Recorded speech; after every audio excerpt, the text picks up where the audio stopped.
life. Pero aminin, marami pa rin sa atin ang hirap magtabi para sa monthly savings. Kaya naman ang nakilala kong working mom, sinigurong bata pa lang ang anak niya ay wais na sa pera. Parang paglalaro lang daw ang pag-iipon para sa 6-year-old son ni Mommy Ivy na si Gav. Mommy Ivy, tell me more about Gav and you, yung bonding ninyo about saving. Sa paano nagsimula yon? Nagsimula po siya nung, actually 1 taon pa lang siya. 1 year old Baby na? pa, Okay. oo. For example, basketball. Yung bola, isushoot niya, tapos yehey siya, good job.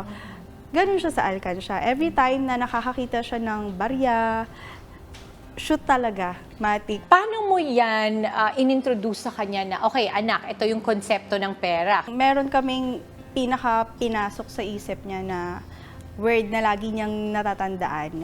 If you want something, you have to work for it. Aminado si Mommy Ivy na siya mismo noon ay hirap makaipon. Ikaw ba nung bata ka, matipid ka or magastos ka? Wala po kaming gagastusin. So, I have no choice. Kahit na nag-a-attempt akong mag-ipon, nakukuha at Were you a working student? yes, raketera.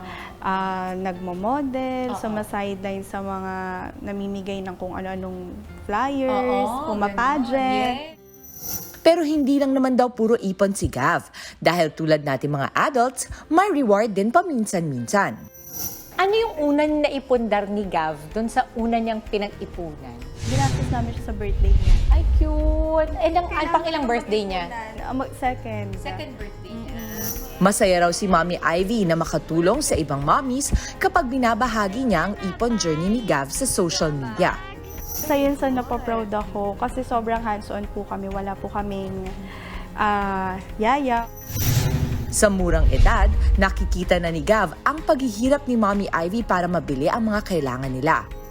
Nung tinanong ko last time ko anong gusto niyang maging, grabe, sobrang naiyak ako. Ang sagot niya sa akin, I wanna be like you, Mommy. I want to be a businessman. I want to sell products. I wanna help you. Because nga, when you are a working parent and you are working mom like yourself, no, the children, they look up to you and they see, ito yung nagiging normal para sa kanila.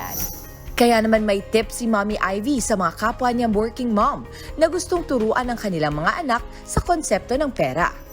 Start them young. Kasi hindi po biglaan. It's really a routine. Kailangan makasanayan nilang gawin. Kailangan alam din nila yung kung paano kitain yung pera.